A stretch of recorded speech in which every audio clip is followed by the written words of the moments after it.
Real quick before we get going here, I just want to let you know that I'm taking a little season break after this episode, recharging the creative batteries and hopefully getting outside more and at the computer less while whatever is left of the summer here in the Midwest hangs on. I'll be back with new episodes at the start of September, so we can just think of it like a back to school time because let me tell you, what we're already planning for season 7 is going to absolutely help you graduate to the next level of creative business or side hustle, whatever you're aiming for. And just to make sure you've actually hit that subscribe or follow button, whatever it says in the app you're using to listen right now. In fact, if you're an Apple Podcast, it might just be a tiny little plus sign. Make sure you've hit that so you don't miss out on the new episodes once they do come back, because 4 whole weeks for an algorithm is apparently an eternity. And just to give you a little hint of what's to come, that first episode in season 7 is going to be with Jamar Diggs, who is not a potter. Instead, we're going to be talking about how to actually track all the effort you are putting into the stuff you put up on the internet. Instead of constantly spinning your wheels, making endless content, feeling like it's getting you nowhere, as a marketing expert, Jamar knows how to actually get the data and keep track of what you're doing so you can be more strategic with your time. So, there's your little season 7 teaser. So go tap that follow button or the plus sign in whatever podcast app you're on, and then let's dig into part 2 with Yvonne. Welcome back to part 2 of my conversation with Yvonne Rausch, which is also part of our new Where Are They Now series, where I'm reconnecting with past podcast guests to see how their creative journeys have evolved. If you missed part 1, you can always catch up after this chat, because there are still plenty of good nuggets of wisdom to take away, even if you're jumping in right here in the middle. Today, we're diving into the incredible highs and unexpected opportunities that have shaped Yvonne's journey over these past 2 years since going full-time. Because while part 1 covered some of the challenges, like kiln disasters and the mental roller coaster that is self-employment, the reality is that there have been some pretty amazing moments mixed in with all that problem solving. What I find so fascinating about Yvonne's approach is how she's discovered that some of her best business opportunities have come not from her Instagram strategy or carefully planned marketing efforts, but just from being a decent human in her community. Although, to be clear, neither one of us are giving up our spreadsheets anytime soon. We're talking about collaborations that were sparked by casual bilingual conversations at art openings, and how shifting away from traditional markets forced her to get creative in ways that actually strengthened not only her business, but her creative practice as well. We also get into the seasonal reality of pottery and how summer creative energy and winter selling cycles create this rhythm that you can either fight against or learn to work with. And spoiler, fighting against it may prove to be a little exhausting. So let's jump back into this conversation about finding your own sustainable path as a creative entrepreneur right after a quick word from our sponsor.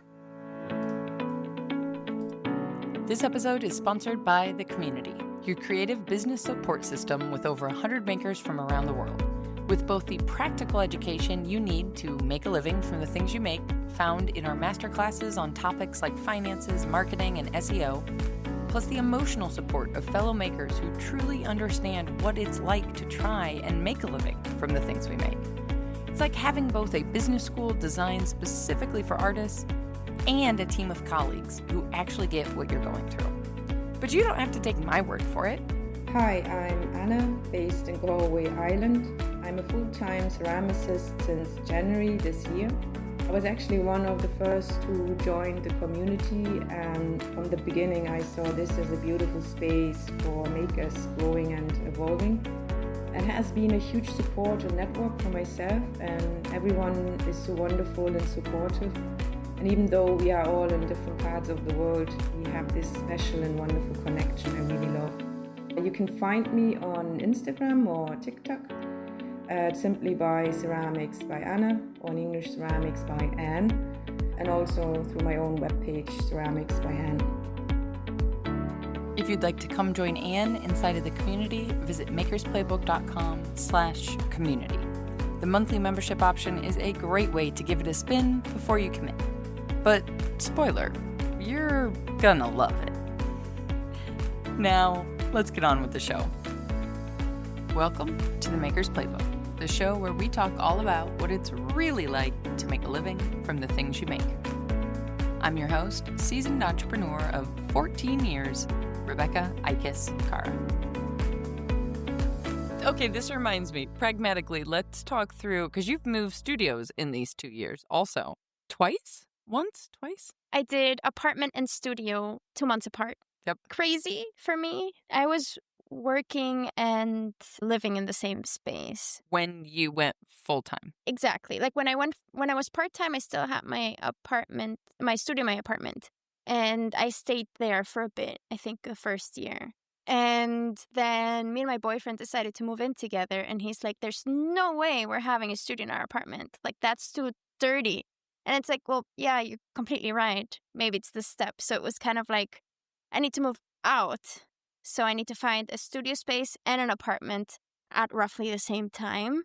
And I decided to do the studio move first so that I can do like all the clay stuff first and then my apartment. But I also didn't have, there was 2 weeks where I was homeless. I was living with my brother and all my stuff, my furniture was at my studio for those 2 weeks until I got the keys of the new place and then I could move. And it was just crazy. I do not recommend this to anybody. I think if you're doing both studio and apartment move, do it all at once instead of 2 different months apart, because that was just crazy. I've never packed and unpacked so much in my life. Speaking of cleaning. Yes. And also you find some stuff. It was so crazy. I was experimenting with ashes at the beginning, and my boyfriend in his house back in Western Austria, they have a fireplace. So his mom collected a lot of ashes for me to experiment with glazes. I basically just processed it and I did one test, and then the bucket stayed there for 3 years, maybe. This is the universal truth of potters. I'm so scared of moving, but yep.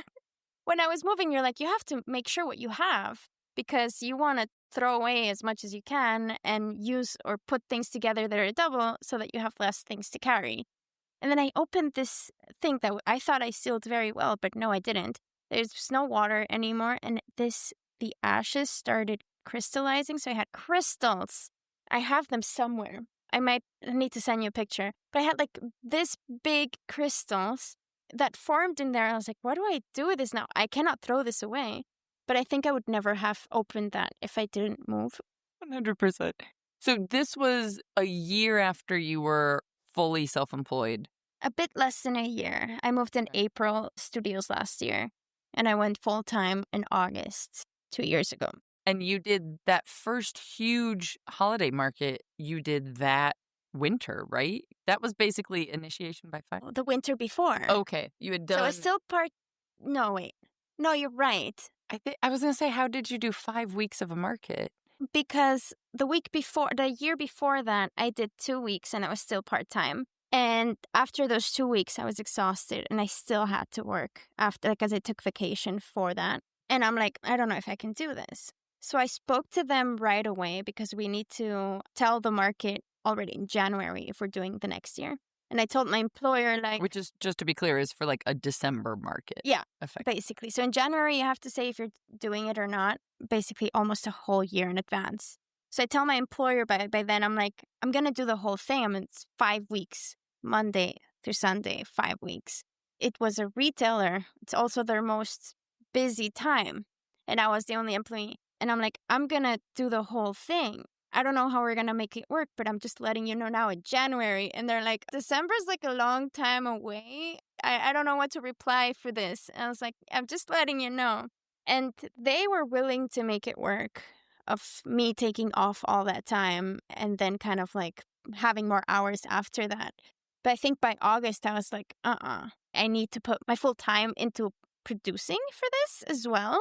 At that time, my studio was even smaller than now, and my kiln was not in the studio. So I had to travel with the stuff, and it was just like so much work and pre-production that I was like, I can't. I need the time to focus on this, at least for this market.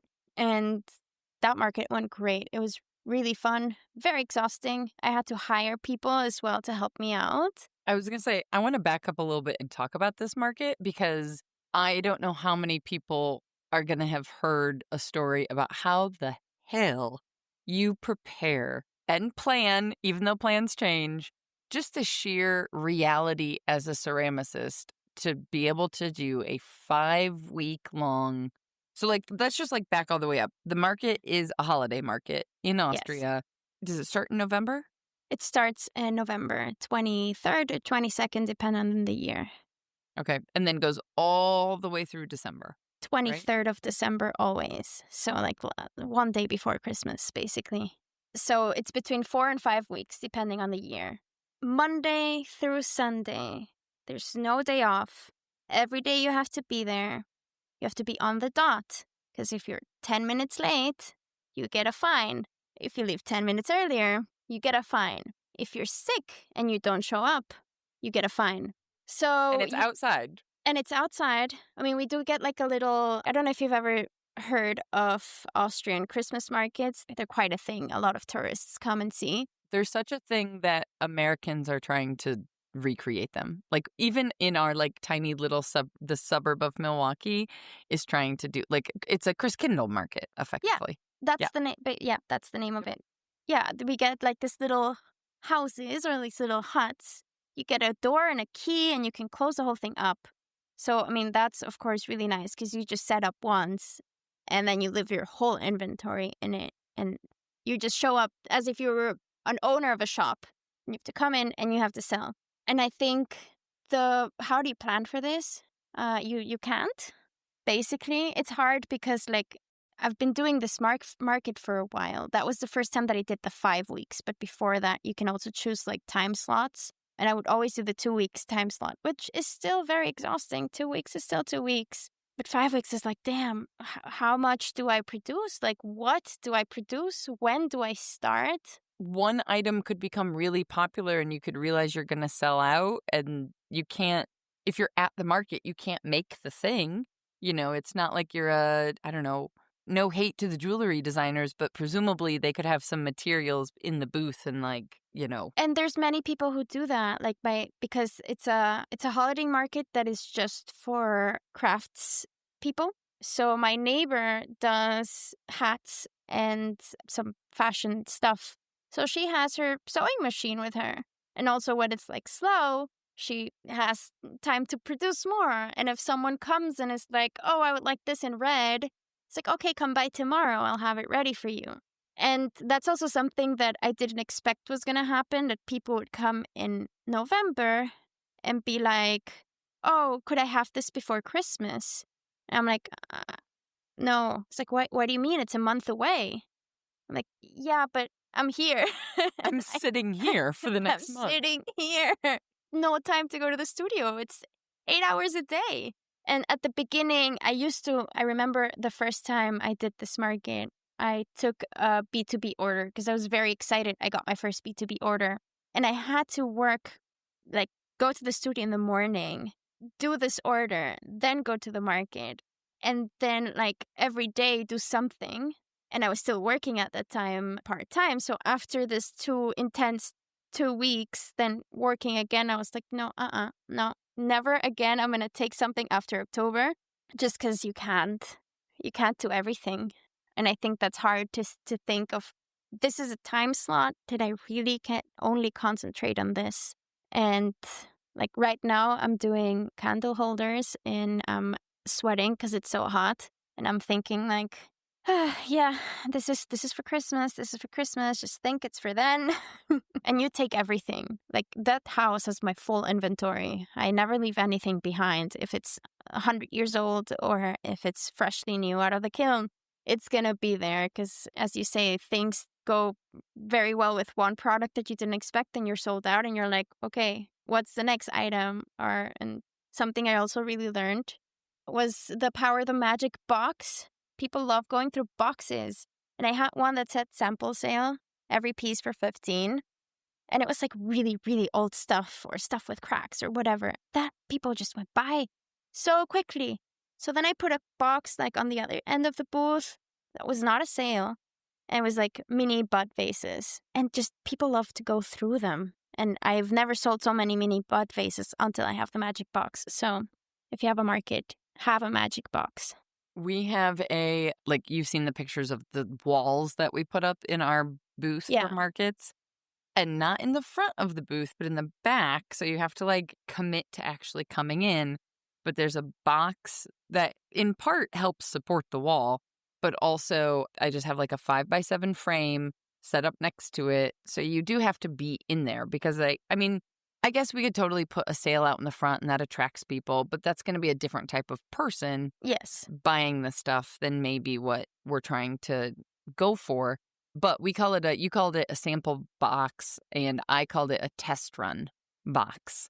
So it's like I think both get the same point across that like, Yeah. hey, you're getting this at a discount, but there's a reason. Like, here's why.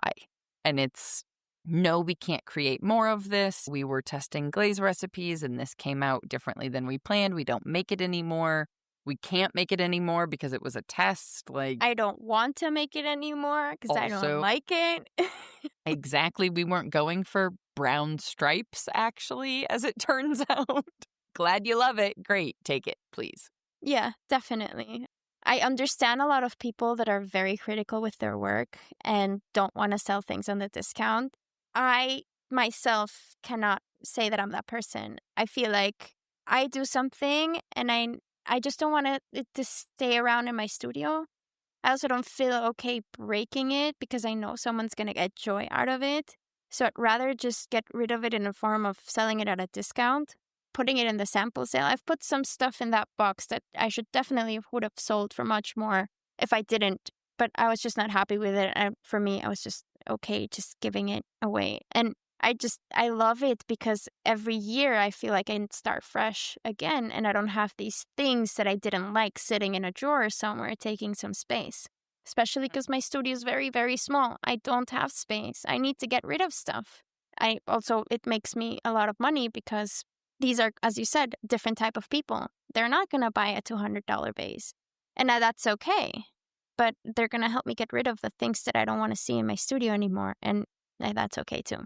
Well, and especially when we're making a functional art, right? Like a vase that maybe was a little wonky, a mug where it was a glaze test and it's not the color that I want it to be. Like, you can still use these things. And so instead of like adding to a landfill, somebody who does like that funky glaze that we weren't actually going for, but they love it, then great. Now, I'm not taking the time to photograph all of those and put them online because that's not worth it. If we are giving them at a small sale price, then it's not worth photographing because if it is what we all call seconds, and also that's what I wanted to come back, like, we're not calling them seconds to customers. We're calling them a test run. You're calling them a sample. You know, it's not kind of, I don't know, demeaning them in the way that like our industry jargon of seconds does, but it's still explaining why it is a discount versus the full price. And then not just like tossing them in the garbage that, you know, then just contributes to a bunch of stuff. So, yeah, I like to recycle as much as I can. I hate going to the trash because I cannot just throw things in the trash. I have to go to an extra special place to sort it out because then I could get fined. And I'm too lazy to do that. So I'd rather take it to a market. Also with my like sink waste, I started like firing it just because I was too lazy. It was just, you know, like you have to clean it up because then it would get clogged, right? And like this mucky thing, I was throwing it away. And then I was like in the street. Someone saw me and was like, you can't do this. You need to go to this special place to deposit this because this is not safe. It's like, oh, okay. And I'm like, I don't want to take a car and go somewhere and just to throw this away. To start firing my sink waste just because I was too lazy to throw it away. So, hey, I reuse everything. Maybe not for the right reasons, but That's hilarious. That's hilarious. Well, I got distracted by the market thing just because I knew that was that was also just such a huge leap all at the same time. Like, this is what really amazed me by the decisions you were making in the very beginning, because a lot of times you kind of work your way up to taking bigger, at least for me, not a lot of times. Let me come back. For me personally, I started out taking small little jumps, right? And then you get a little comfortable and then you've tested it out and you've seen that things work. And so then maybe you take a bigger jump. And then maybe after a while you start to take a couple of leaps. But you went full time in August, having known you were already committing to a 5-week long market. It makes sense why you had to go full time. Also, I don't know how you would have done it otherwise. But like, it was such a huge leap of faith to be like, yep, for 5 weeks, this is all I'm doing. This is also the holiday season. So this is like, I'm going to put all of my effort into this. Let's hope it works, because there won't be any time or chance or opportunity or energy left to pivot and change. And it's your first full-time holiday season. yeah, it seems like I took that big leap. I don't see it that way because I did that market already 2 years prior, but on the shorter term. So I already kind of knew what I was expecting. And I think like by being part-time before, I felt like I was taking those small steps. And I was just like, okay, this is it. This is just the clear path. I need to be full self-employed because that was my intention from the beginning. I'll back up a bit more because we didn't start in the beginning. When I started my clay journey, I did not want to be anywhere near clay, even though I did fall in love with it at first sight. I was like, love hating it. I didn't want to like it. And it came by in university, and I'm like, no, I don't want to be a ceramicist. I want to be a furniture designer. And then I just, I fell in love with it. And my teachers saw the interest in me and like how much I was like working with the material, even though I was saying that I hated it. And I just went right away to working in a production company. So that also felt like I had a lot of experience packed up really quickly in a moment where I was allowed to make mistakes and not pay for them myself. I think I said on the last podcast, like I had a full, huge kiln disaster because I mixed 2 different slips. They looked the same. The thing was not labeled. And those are those types of mistakes that I'm very glad that I did while I was not self-employed. I did not have anything on like my own thing by then. I was working fully on that. So that's why the 5-week market did not feel like such a big leap. I did the market before. I've had experience in production mode. I did 100 vases for a client when I was there in a week. And I was like, I know if I set myself up to it, I can do it because I've done it before. So it feels like a big leap in your mind. But in my head, I was like, this is just the way that it is. Like, when I quit that job, I knew that my path was doing this full time eventually. And that was the moment that I was like, I'm ready for it now. And yeah, it's been fun. Very different than I expected, but fun nonetheless. Tell us a little bit more about what's been different. Different than what I expected. Mm-hmm. We talked about the mental weight and some of that, but I think also something that I'm still learning a lot is that pottery comes in seasons. And every time I try to implement a new routine, and it's not going to work because pottery comes in seasons. We sell mostly in winter, and at least I feel more creative in the summer. And every time I'm like, I want to have this perfect routine where every Monday I do this and every Tuesday I do that. And I'm going to post every single day on social media and make reels. And I do all these plans during the summer when I'm the most creative. And at that time, I can do it. But then comes the moment where I'm like focused on Christmas market preparation and everything's out the window. And then at least I am 5 weeks in front of a booth selling. So having Mondays for slip casting is out of the window because I'm not going to do that while I'm selling. And then comes January, which I'm like away for good. I'm like done. You cannot hear from me in January. And then it's been like, 5 months since I had the last time that I had routine. Then comes summer and you're like, why am I not making enough money? What can I do to make this better? And then you get stressed because you're not selling, but it's just not the moment where you sell the most. And that's just the way that it is with this. And it's just I'm still learning it, learning that it's going to be like this every year, at least until something else changes. But for now, that's how it is. It's in seasons. And I need to learn how to take it and how to take it in my favor. So like this year, I'm like, okay, now I'm excited and I want to do collaborations. So I'm just doing it all now while I'm in this creative mood so that when I get to like production, then I'm focused on that. And I don't have to think of how much money I'm making because I know it's going to come eventually in the holiday season. That's hard. That's something different than I thought. Because you think full-time, routine, just like you did in a full-time job before. Project-based, okay, but every project starts the same and ends the same. Like, no, every project's also different. And I think that's also one of the things that I feel like it's the most different than what I thought. It's just seasonal and learn how to take it in our favor. Still learning, still hard. Every summer I'm still stressed that I'm not making enough.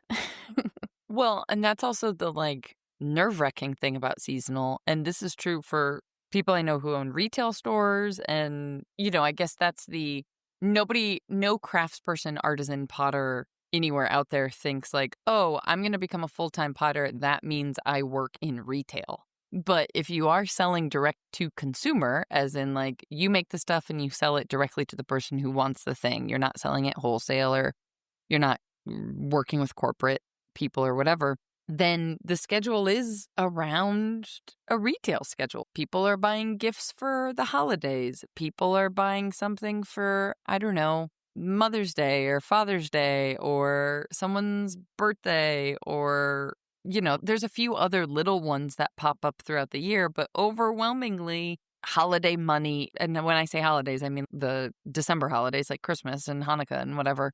It's a different budget than buying something for somebody's graduation party in May. Here in Austria, fun fact, people that work in corporate jobs or any other type of job, they get 14 salaries. So in June, they get their salary double. So it's called the vacation money so that they can go on holiday. And in December, they get their Christmas money. So basically, your yearly salary is not divided into 12, but into 14. So in June, you feel like you have more, and in December, you feel like you have more. So coming in like the holiday market, it's the best because everyone's like, this is all the money I have to spend on gifts. And it's just the reality. Sign me up. I'm like, what? This is... Yeah. But also knowing that is huge, right? Because then you can hypothetically maybe plan around like, ooh, we're going to have a June, I don't know, launch or summer collection or whatever. Who knows? I don't know if it works or not. But in June, it doesn't work. People do go on holiday here. It's not like in the US, nobody travels. Here, everyone travels. As soon as the words came out of my mouth, I was like, no, there's actual holidays.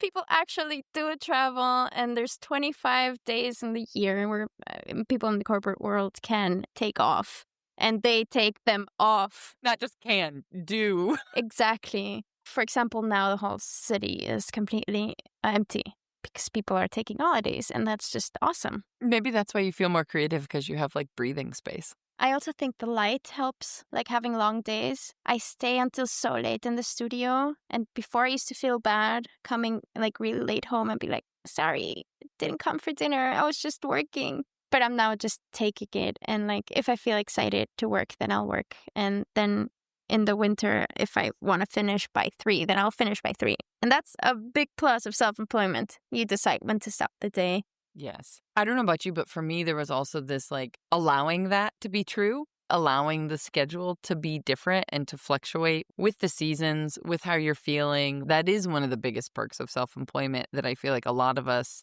you kind of have that 9 to 5 Monday through Friday ingrained in you, even from just like a school schedule, realizing, oh, you know what? It's okay if I'm going to actually take, like, I'm staring at my computer, not getting anything done on a Wednesday afternoon.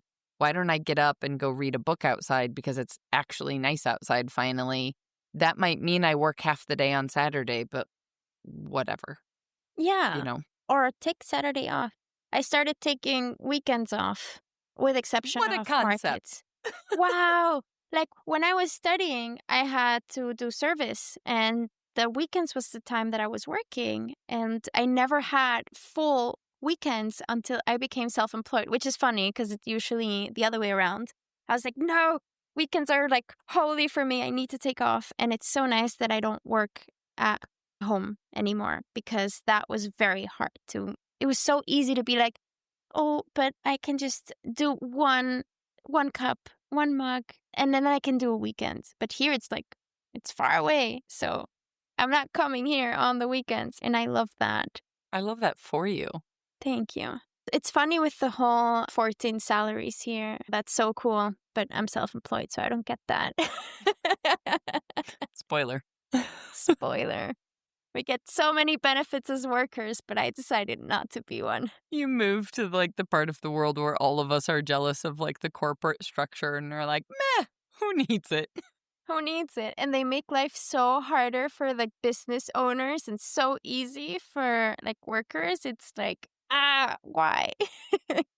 Give us benefits too. No, we do get a lot of benefits. I'm not going to lie. Like there's a lot of grants and stuff that the state provides, and very grateful for that because they've helped me a lot to kickstart my career. So not complaining fully, but I would like a 14th salary. I mean, I'll just go for 12 for starters. Yes. And that they all look the same. What a concept. Crazy. I love it. What is something that we haven't talked about that you wish people knew, or, you know, if it was 2 years ago and you were asking yourself, like, hey, I want to do this thing? Jump. Believe in yourself, even though you don't believe in yourself. And be open to things changing pretty quickly. Like, not hold things too tightly. I think that's something I would tell myself. Just because things change so quickly and you have to be ready for it. And it's just part of it. So I think that's what I would tell myself 2 years ago from now. You're doing amazing. I love it so Trying. much. You've always, I don't know how to describe it. It's been so enjoyable to watch you figure it out, which is easy for me to say because I don't have to open the kiln to painful circumstances. But you have this way of reframing things pretty quickly of like, okay, add this to my list of learning, add this to my, my Rolodex of experiences that is going to inform the next thing. Like I remember feeling disappointed in like how many, like there was maybe last summer or something. There was 1 month where we had, I don't know, maybe 3 people who were like, hey, I'm going to be away a lot. I'm not going to be on the computer that much. So we're stepping away from the community. And like all of that's a very valid reason. But I remember chatting with you. You were like, you randomly like checked in and I was like, yeah, just feeling a little disappointed because we're backsliding and we're not going forward. And you just right away were like, that just means the spots are open for the right people. And I was just like, you are so right. You have this way of reframing things very quickly and not in a good vibes only kind of a way, not in like a false positivity, but just in, I don't know where the trust in the universe comes from or if you feel like you have that, but that's what the rest of us see. That's really sweet. It's nice that you say that because every time I'm thinking like, I try to be positive myself. And ever since the concept of toxic positivity has been around, I'm like, oh, damn, is that what I'm doing? So it's nice to hear that it's not from your eyes. So I'm happy about that. And trusting in the universe, I don't know why. I Debatable. seriously have no idea why, but I just do. And I think that's just fun. Well, really quickly, before I let you go, there was one question that you may have seen ahead of time since you are in the community. And as you know, we post in there ahead of time when I'm going to interview somebody so people can ask questions. And Melissa wants to know what you're thinking of where you are taking your signature Zembrino next. Also, mostly I just wanted to say the word Zembrino. Zebrino, without the M. Oh, I did add an M. Why did I do that? I don't know. Zebrino. Yeah, because it's zebra. Zebrino. Yeah. I think it's, first of all, before I answer the question, I just wrote a random name to it. I mean, random. It's just zebra and dino. In German, you say dino instead of dino. And I put them together, but it's such a memorable name. Everyone knows it. And I'm like, what did I do so that I can repeat it? And people know the names of everything that I do now. Now it's like, damn it. Like, it happened too quick. Now, if I do something new or I go away from it, how do I get back to it? It's just a fun coincidence of coming to that, because that means like it's powerful as well, like in marketing sense, that people remember the name of something, so they also remember the shape. So that's pretty fun. And I wish I knew how I did it so that I can replicate it. You and I forever wanting to put things into a spreadsheet. Yes, that would be so nice if I could.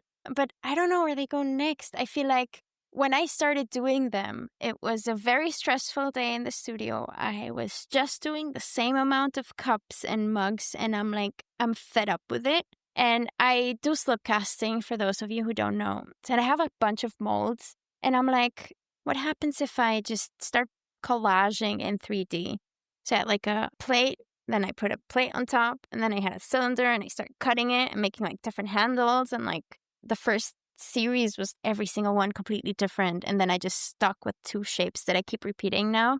And I think that's just kind of like that spirit that I want to keep on continuing to in my practice, is just taking things and seeing it differently. I don't know where they would go next. I try to make a bigger version, but it just didn't work as well, so I just don't do that anymore, and I keep the same one. And slowly transitioning from lines to dots at the moment. And I think it's okay also not to stick to one thing, because it's your signature piece. And if you feel like you need to evolve and do something else differently, even if it's not in your style, it's also okay as long as you have fun. And I also have the experience that the pieces that I designed while having fun are the ones that sell better. So go figure. So I don't know where they go next. I think they probably going to be more experiments in the way. I mean, at the end of the day, I still have the molds and I still do the whole collage thing, even though it takes me forever, just because I enjoy it. And if you realize, I've never done the same one twice, because I get bored very easily. So it might be the same shape, but maybe the lines are different. Maybe I worked with different clay. Maybe I carved it. And I think that's just me being the experimental being that I am. And I think that just opened this door of being experimental, because that you cannot really always do with mugs, for example. Working with different clays and like different glaze recipes without thinking of, is it food safe or not, kind of just opens up this can of worms of awesome possibilities. And I hope that in the future, there's more vases or more random sculptures or things that I do just because I wanted to play around in the studio. I just realized from this conversation, I was supposed to be wrapping things up, and we didn't even talk about how there was a period of time after you went self-employed where you were like, I'm not making mugs anymore, guys. I quit. No more mugs. I don't know if that's still true. They're definitely not heavy. Like, you're not focused on mugs. The thing is that I was just so fed up with production. I don't want to do the same thing all over again. That's not the reason why I'm here. That's not the reason why I fell in love with clay. And I think that for me, I needed to have that clear boundary so that, because it's easy. It's easy to repeat something that you already know. And I think for me, I need to give myself those types of like hard cuts to start thinking out of the box, because the first week is going to be super hard to think out of the box. The second week, it's going to be a little bit easier.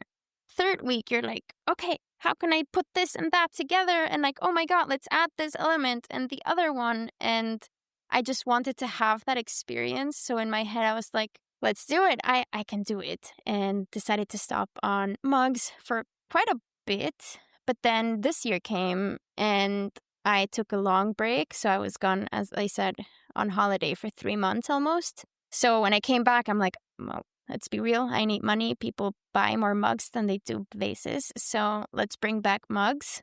But funnily enough, I've sold more vases than mugs since I brought them back. So I think I'm just like not doing them, having them there for the occasional person that studio visits and is like, oh, do you have a mug? And I'm like, sure, these are. Instead of being like, oh no, I don't do mugs anymore because I decided da.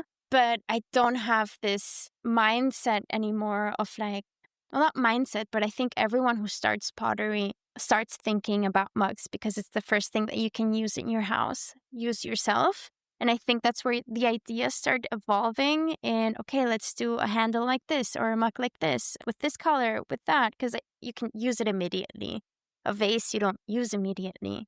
But I think because I went away from that, I now have that experience with other things. And it's nice to have them around, but I think at the end of the day, we can sell anything. If it's mugs, if it's vases, or if it's sculptures, whatever you do, you can sell. Don't hold on to one thing just because it's good now. Just be open. What I'm hearing is like you have them, but you're not promoting them. And so then you're not known for, I mean, I don't think of the Zebrino in mug form. I only think of it in a vase. You've trained people on that, even though you've brought them back. Yeah, and also like I feel like also the ring, I keep putting it back in different places just because I find them fun to like place them differently because it changes the characteristics of a vase so quickly or a piece, whatever. And it just gives you more possibilities than a mug because you want a mug to be comfortable. You want a mug to feel good in the hand. And it has a completely different way of thinking. And I enjoy that part. I mean, I studied product design, so that part's also fun. But it's also nice to just be an artist in the sense of just like getting messy, trying different things. And if they break and don't work out, it's fine. And you're not anxious of like, oh, is this mug gonna break while somebody's having hot water in it? Fantastic. As we knew when we sat down, we could keep going forever. So I'm going to force myself to wrap it up here. But where can people come on the internet to see this mysterious thing we've alluded to that is the Zebrino and keep up with you? So on Instagram, you can find me at _Yvonne Rausch. I'll spell it because I think that's hard. YVONNERAUSCH. And you can also find my website on www.yvonnerausch.com. So easy for you. And connect with me also if you have any questions or feel like you need someone to talk to or something of this resonated with you. I'm like the most open person to talk with. So if you feel like you just want to chat, go ahead. I'm open for it. I would love to hear from you. That's amazing. I also love how in 2 relatively short words, you can blend multiple accents and languages together. Like, this is what I love so much. I'm like, I've never actually heard you speak German. I know you do. And I'm like, oh, there it is. I love it. I love it so much. It's funny because like on Mondays that we have our hangouts, someone came to the studio and asked me something in German and I forgot to mute. And I think Les came, it's like, wait, how many languages do you speak? And I'm like, only 3. It's only? The good thing is that today I trained myself and I was like watching TV while I worked in English purposely because I didn't want to be stuck with words. Because if I would have spoken German all day, this would have been a very different conversation. If I would have spoken Spanish all day, this would have been a very different conversation. So I wanted it to flow a little bit better. So I just watched some reality TV. Only time in the history of the universe someone is going to say, I watched reality TV to help with like vocabulary.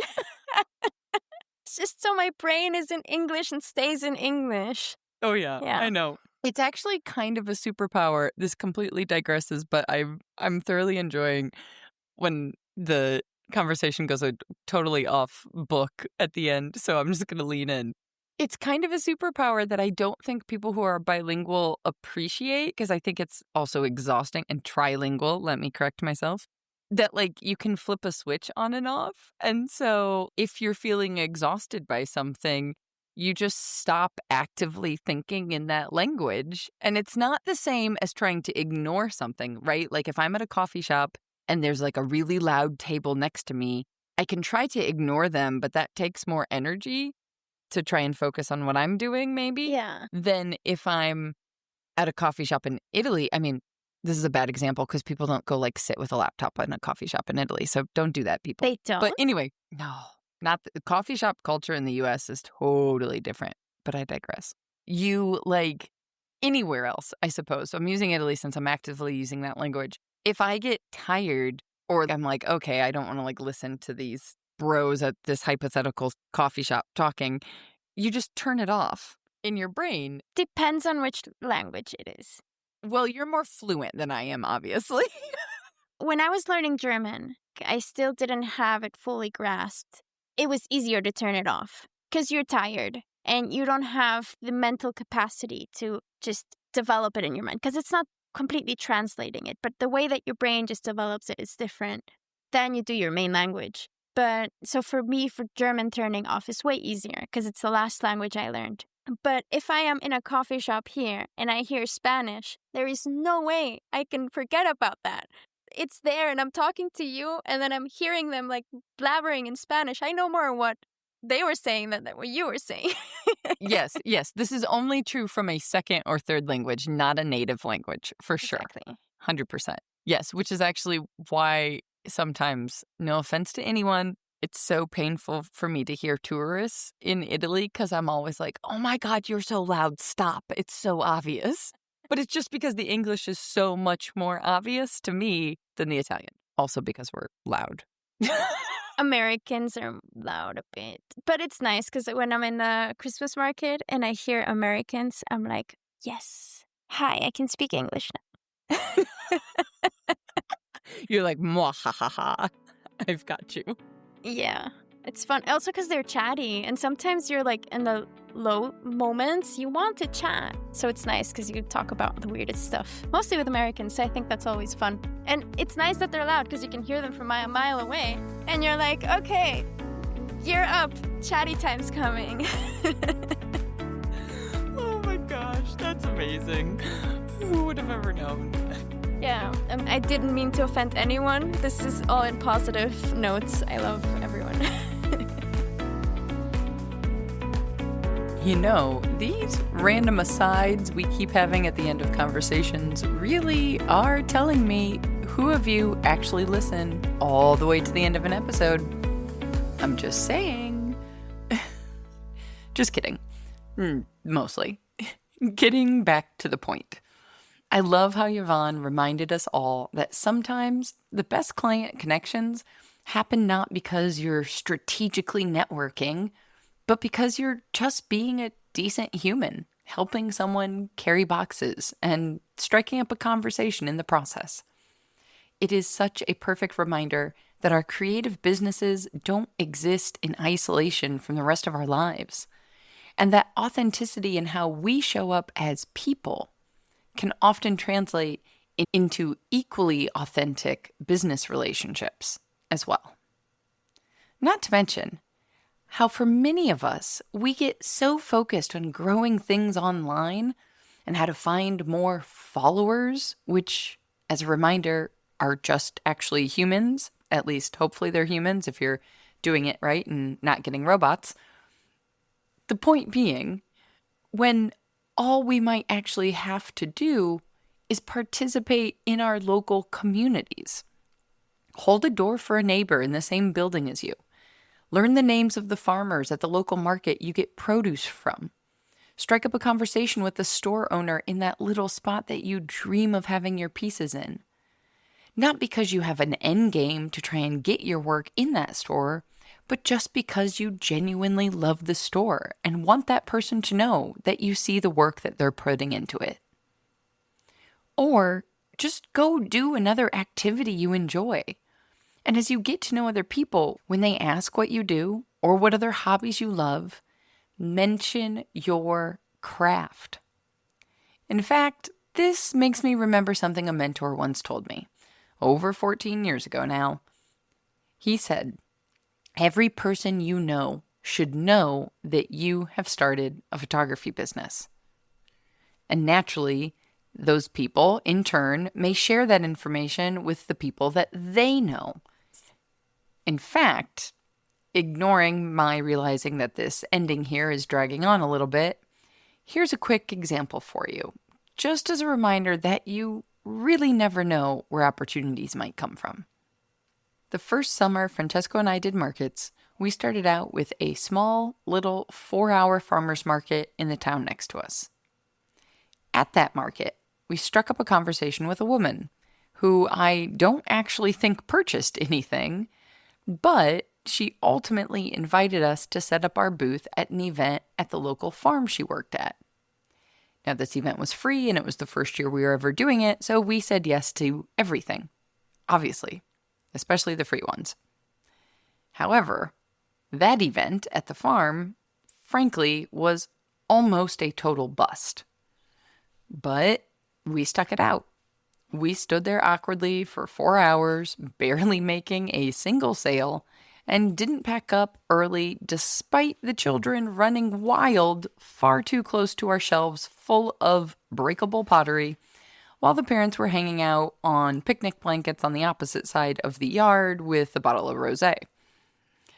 But in the last 10 minutes of that less than enjoyable evening, a woman walks over, loves our work, buys about $200 of that work, part of which she tells us she'll be showing to a friend of hers who's a chef because he needs our bud vases for the decor he is desperately missing from his table. Her opinion. Well, that chef did not wind up buying bud vases for the table because he loved Francesco's work so much that now our plates and bowls are being used by a James Beard nominated chef who then paved the way for us to work with other restaurants as well. All this to say, you really never know where the next opportunity might come from. And it just might be that opportunity you need to set yourself on a whole new trajectory. Yvonne's journey reminds us that being self-employed isn't about having everything figured out. It's about getting comfortable with the constant problem solving, staying open to unexpected opportunities. Whether you're in year 2 like Yvonne or year 14 like me, I can say with absolute confidence, the mental flexibility and willingness to adapt is the most important skill to develop if you're looking to make a living from the things you make. Until next time, my friends, go get back to making your dreams a reality, because together, we've got this. Audio post-production of this podcast is made possible by help from Christy Kotzfan, with promotional material assistance from Queenie Maliki. The Maker's Playbook podcast is recorded on the original homelands of the Potawatomi, Ho-Chunk, and Menominee people, where the people of Wisconsin's sovereign Anishinaabe, Ho-Chunk, Menominee, Oneida, and Mohican nations remain present.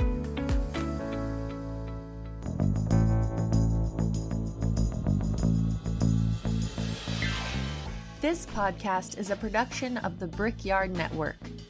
To find out more about our lineup of ceramic podcasts, visit brickyardnetwork.org.